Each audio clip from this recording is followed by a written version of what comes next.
Hello and welcome to another video. I'm Mads and today I'm in Gloucester.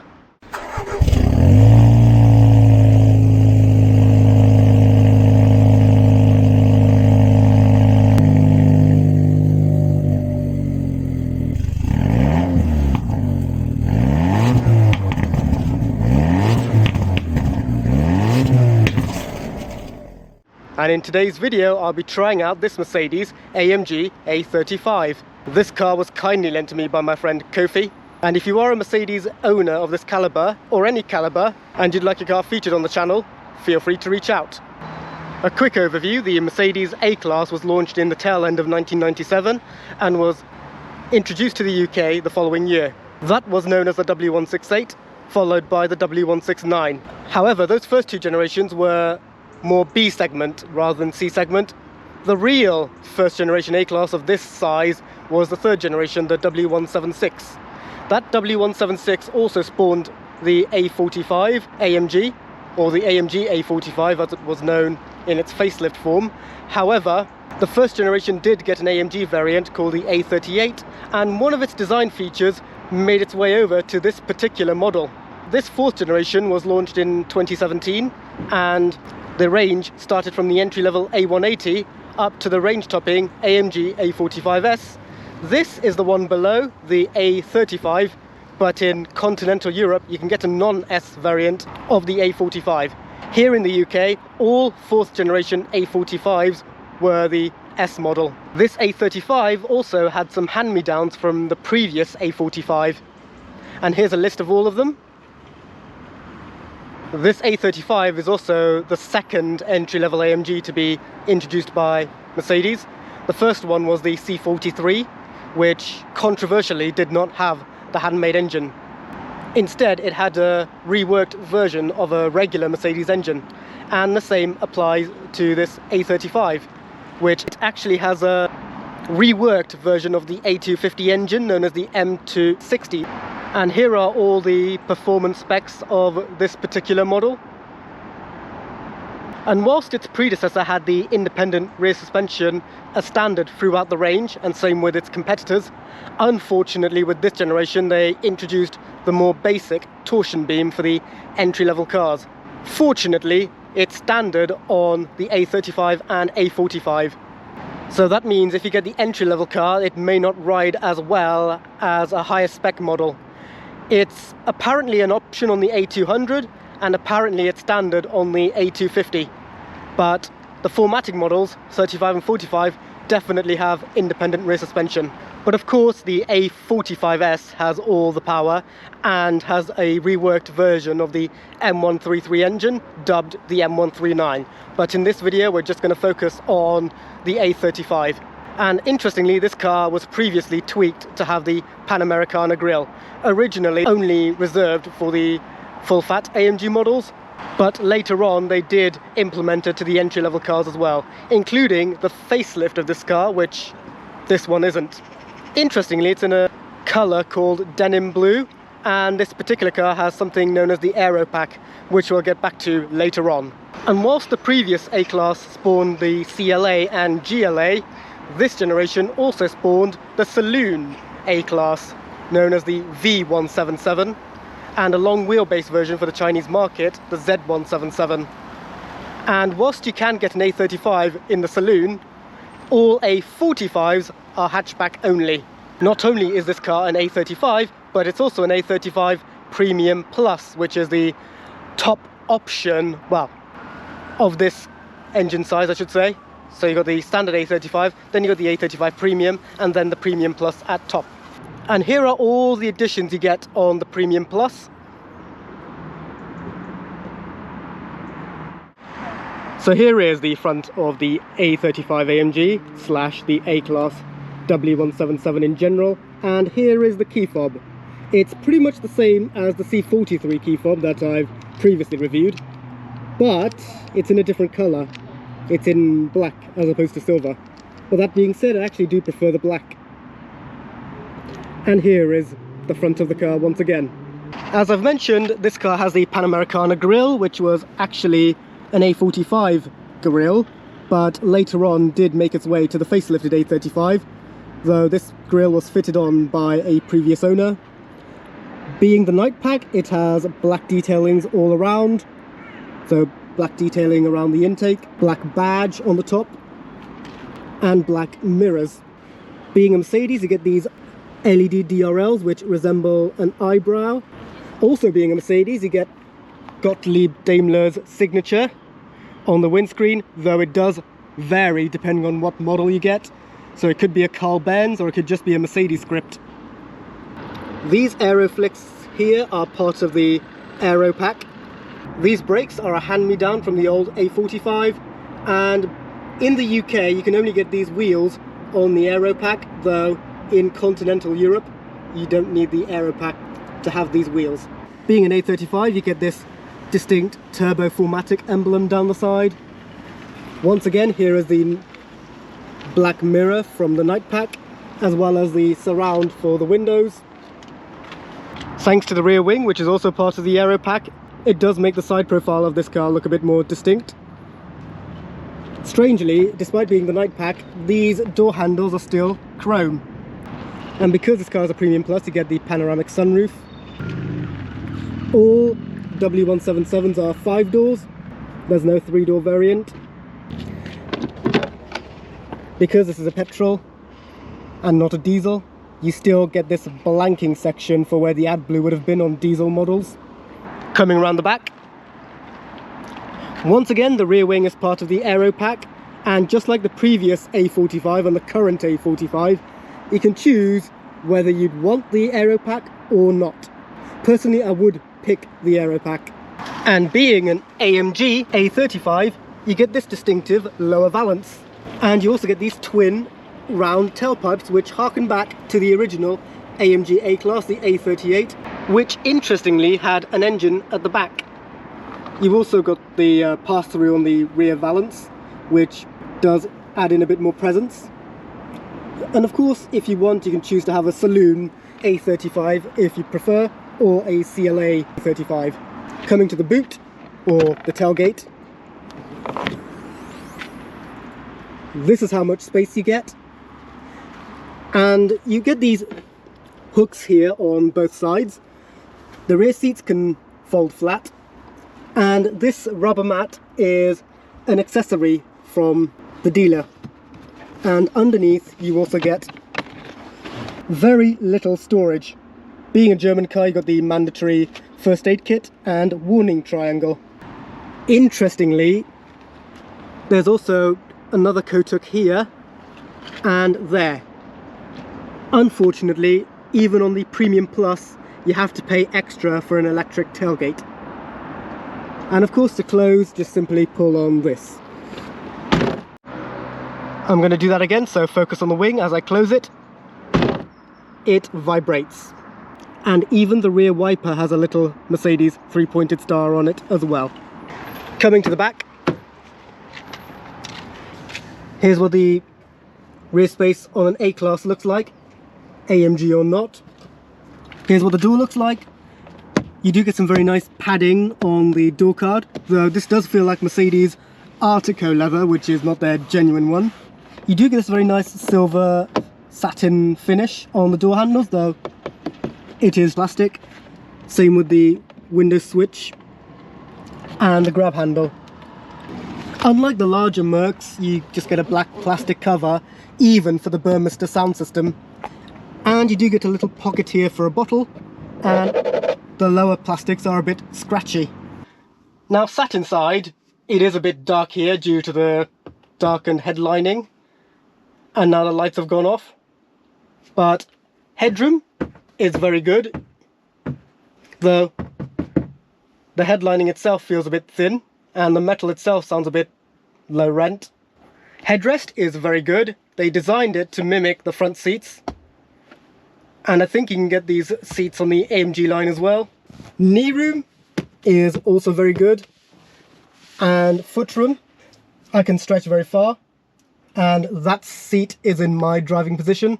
There's even a little cutout here, not only for you to look through, but also to annoy the driver.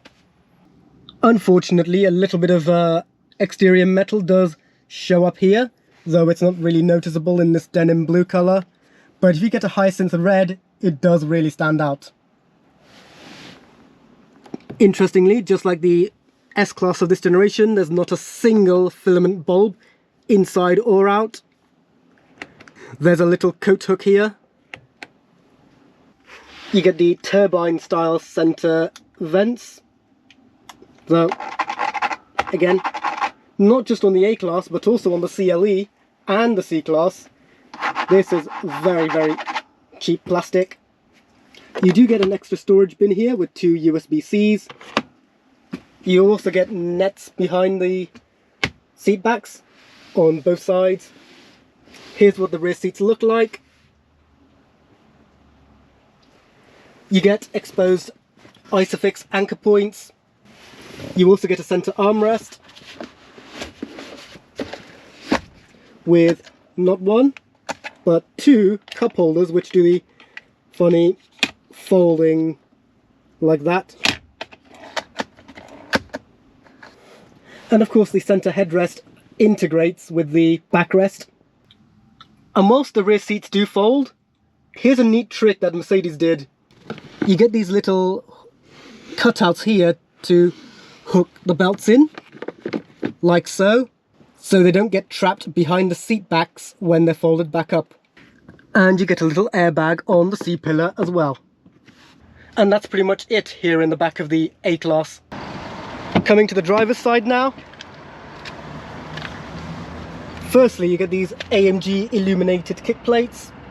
Here's what the door looks like. Once again, you get the Artico leather on the door card, and it's also extended on the door top, which BMW haven't even done on their M2.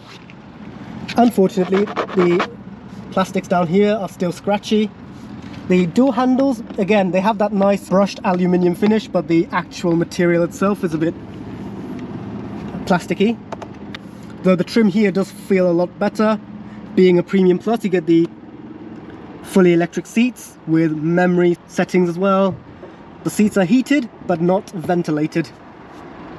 And again, you get a bigger storage bin down here, and another Burmester speaker.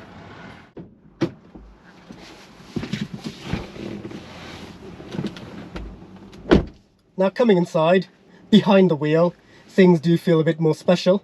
So here is my point of view.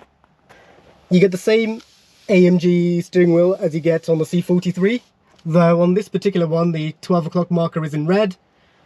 And once again, in this right-hand drive example, the steering wheel is ever so slightly offset to the left, but it's very, very minor. Being an automatic Mercedes, you get the auto selector up here, which I actually prefer. But the plastic itself could be a bit better. The leather on the steering wheel is perforated on 9 and 3, but it's also in the soft nappa finish as well. In some higher spec AMGs, you also get the airbag housing in leather as well. Once again, AMG badge on this A35, and you get 3 air vents in the center with the turbine looks, which make this very nice click when you operate them. HVAC, fortunately, is separate, and the A-Class was the first model to use MBUX. They actually launched it on this car before the S-Class. Once again, you got the vent here, and luckily Mercedes do extend the Artico leather on the dash as well. And of course it goes all the way over there. You get a brushed aluminium finish here as well, and some perforation on the lower part of the dash. The glove box is a little dampened, but not by much. Here's what the seats look like. Just like a BMW, you get the under thigh support, and unfortunately it is manual. In some higher up Mercedes models, even this would be electric. And here's what the seats look like. They do look very racy and buckety, and you do get some very big bolsters on them, though they are not wing-backed, so there's no support on the shoulders, though that judgment will be passed later on in the video. The headrest is integrated to the seats, and the seatbelt anchor cannot be moved. It's all fixed, and Once again, you got the cheap plastic here as well.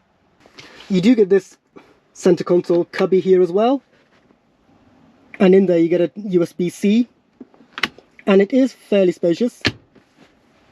This is not your gear selector, this is just a palm rest for when you use the trackpad. I personally prefer the wheel from previous models. And the dynamic mode has not been moved over for right-hand drive. So that is a very pedantic attention to detail. And you do get these blank switches here. But on the other side you got your traction control off and your manual gear mode. Being an AMG, you get these AMG pedals, though the A-Class models don't have it floor mounted. And you get the AMG branded carpets as well.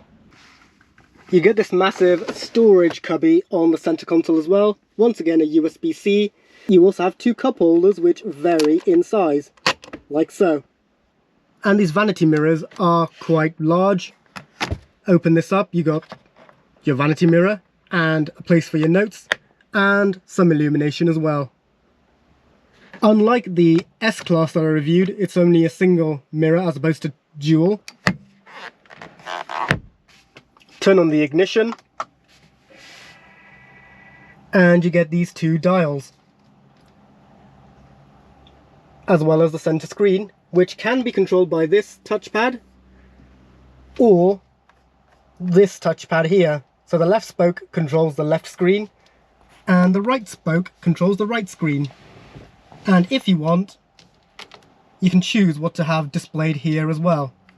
So you got your classic, your sport,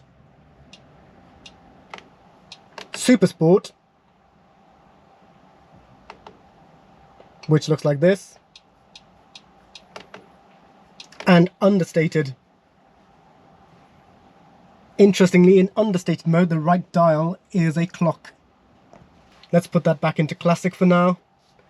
And you can also choose to have various sub-menus on the center screen. So this is your boost, your oil temperature, your horsepower, as well as your torque, and, well, your dynamic mode really, and your G-meter. With the right dial, you can choose to have your rev counter, your tire pressure, your boost once again, and, well, basically the same as the center, as well as fuel consumption and map, and your lane keeping assist. For the left dial, speedo, clock, trip again, basically your trip phone, and, well, your track. Interestingly, on the MPH speedo, 35 and 55 are marked. Those are very common speeds in the US. You get a head-up display, but it's not very good on camera. And whilst you do get HVAC controls that are separate to the screen, they're not exactly solid. They are a little flexible and flimsy. But again, I do like the way they look. They're all very logically laid out. The temperature dials are nicely knurled. This mode is just there to move your bolsters around. They're not exactly massaging seats. As far as ambient lighting is concerned, you can choose up to 64 different colours.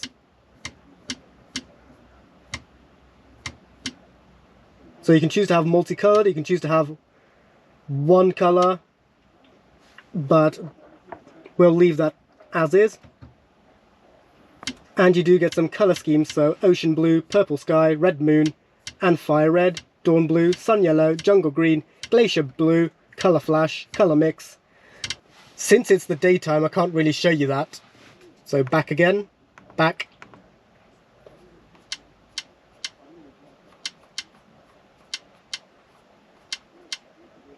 And of course you got sat nav, which is very crisp and clear.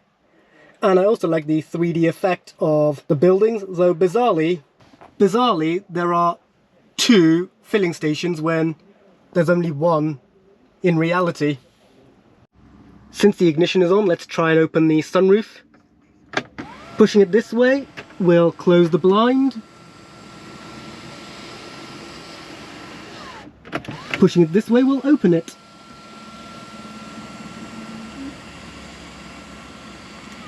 There we go. Push it again the same way. That opens it up entirely.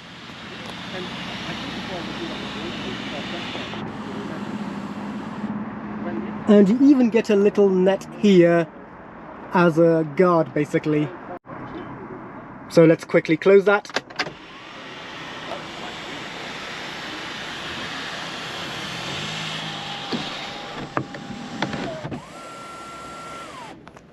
And let me see if I can just tilt it ever so slightly. Yes, that's tilt. Also in the vicinity, a place to store your sunglasses. But yes, overall this MBUX system I think is the sweet spot in the range. The new ones, I'm not a big fan of the way the screen comes out this way without a physical controller. Quickly drop the windows. Okay, so this car uses an AMG emotion start, so for that I need to have the up paddle pulled. So foot on the brake, start button. So without that up paddle being pulled, the startup will actually be a bit quieter. This is something that AMG used as a loophole for the new regulations. But yeah, let's let it warm up quickly. Let's get that screen away. Quickly putting this into Sport Plus. If this were to be an A45, you'd have something called a race mode. But obviously if you are an A45 owner and you'd like your car featured on the channel, feel free to reach out. So let's give it a few revs. No soft limiter at all. Revs go all the way to 6,500 RPM.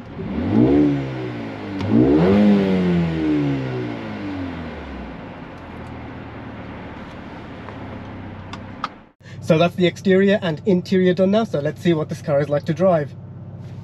So, well, the car's already started, so push down for drive, and off we go. So from first impressions, the car is very light in its steering, but that's pretty much a trademark from all the other Mercedes-Benzes that I've driven, as well as the entry-level AMGs. I've yet to drive a full-fat AMG in order to pass that judgment. And I do like how high quality that indicator tick is. It's details like that that make the experience a little bit more upmarket. And, well, even though the steering wheel is ever so slightly offset to the left, it should be like that. It's not really a deal breaker. At least currently I don't feel twisted behind the wheel, though I might in long journeys. This car has the hold system, so foot off the brake and the car is still stationary. Even though the 12 o'clock marker is black, I can still see it in my peripheral.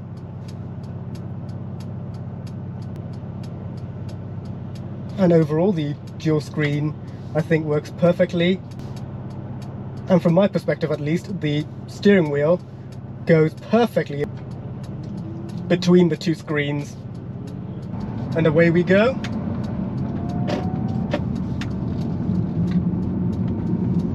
That light steering does become appealing in traffic like this. And whilst I do like how the gear selector is on the column as opposed to down here, the actual material does feel a little cheap. Luckily it's perfectly empty here in Eastern Avenue, but stop-start wise the car is livable. Approaching a roundabout now.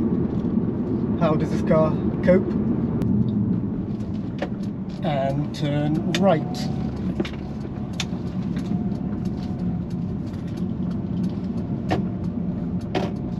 Being the 35, the accelerator is a little twitchy. Here comes the speed bump. There is lots of noise coming through the cabin over these undulations, but the actual bumps themselves aren't exactly severe. I'm sure the standard A-Class will be a lot more comfortable. Well, when I say standard, I mean standard models with the independent, because if you get an entry-level car of this generation, you get given with a more traditional but otherwise basic torsion beam system. So I'm sure the independent suspension is helping a lot here. But of course this is the entry-level AMG I'm driving, and if you are an A45 owner or any other AMG of this caliber and you would like your car featured on the channel, feel free to reach out.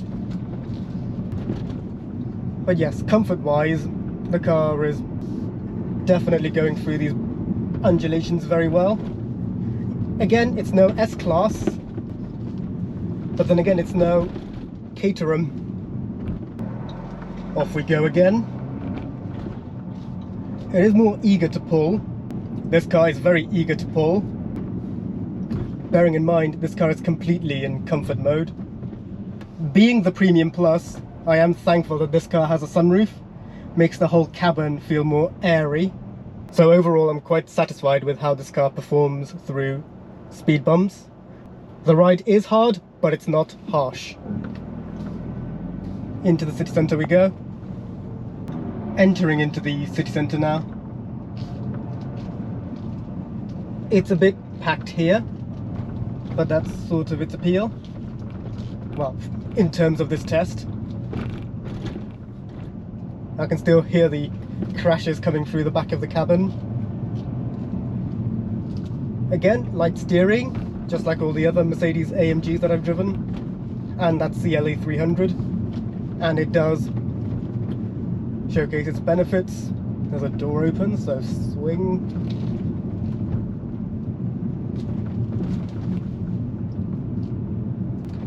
So city centre wise it is very good. And because this is an A-Class, it's very manoeuvrable. I don't feel like this car is going to be too tight for the streets. Here comes a right-hander. That was very good. And because of its size, it's very easy to pinpoint where I want it to go.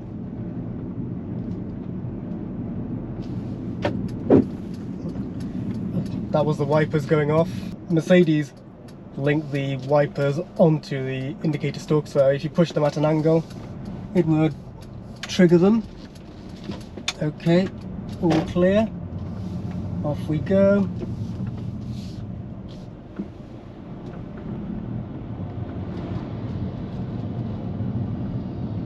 City centre driving, nothing to complain about at all, other than the steering being a little dead. But that's very, very minimal. Here comes that tight left-hander. And left. Any body roll? Not really.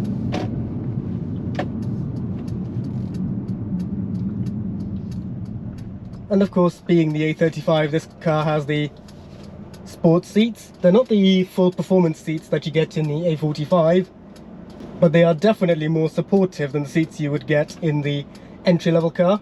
In fact, there's even a little cutout if you want harnesses fitted in. And despite having the cutouts for the harnesses, these seats are not wing-backed like on the performance seats, but the lower bolsters are generous enough. But I'm sure these bolsters will get a bit annoying in long-distance journeys.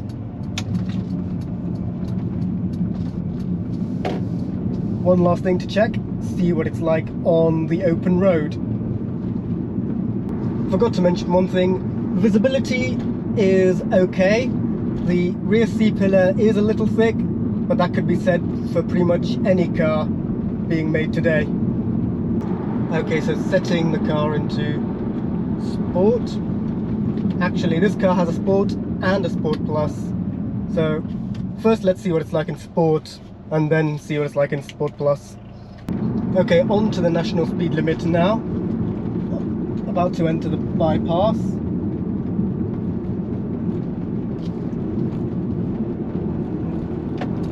Indicate into the fast lane. Currently in Sport, so 3, 2, 1 and kick down.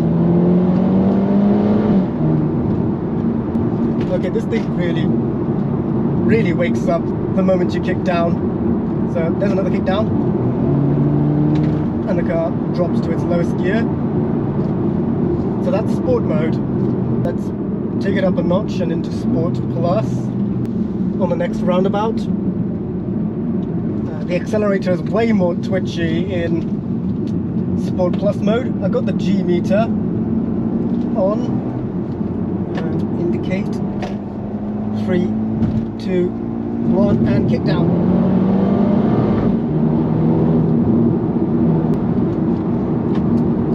Once you put it into sport and sport plus mode, it's easily fun enough for most people. Let me just quickly put it back into comfort, put it in its top gear. At 70 the car just revs at 2000 RPM, you get 7 gears. Quickly get on the roundabout and then do a U-turn and see what it's like in manual mode. These metal paddles do feel very nice, but it is worth mentioning all A35s and A45s are automatic only. If you want a manual, you have to go to BMW with the M140i or Honda with the Civic Type R. Time to do a U-turn. That is one very sensitive accelerator in Sport Plus mode. It is worth mentioning that this 4MATIC system on the A-Class, well this A35 I should say, was basically a hand-me-down from the old A45 that preceded it. So it's front-wheel drive most of the time, but depending on the circumstances it can send up to 50% to the rear wheels. So onto the on-ramp, pull a paddle. The steering also waitens up in Sport Plus mode. It feels more familiar to what I'm used to in Jaguars. I'm sure most people prefer the lighter steering in everyday mode, but I have grown accustomed to a weighty steering even in everyday mode. And unfortunately there's a load of traffic here on the bypass. The road has cleared up now, so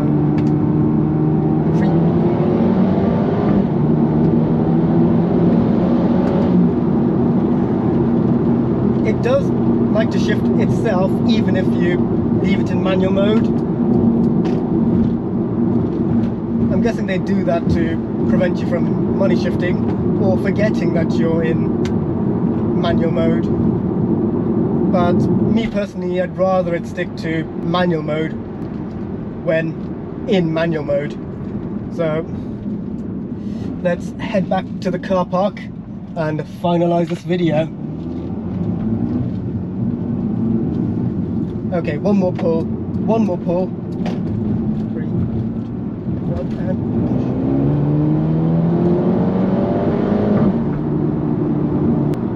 and now let's finalize this video. So that's it for today's video. I hope you enjoyed watching me try out this Mercedes-AMG A35 Premium Plus. Like the video if you enjoyed it, subscribe if you are new, ring the bell to stay up to speed, and I'll see you guys next time. Cheers!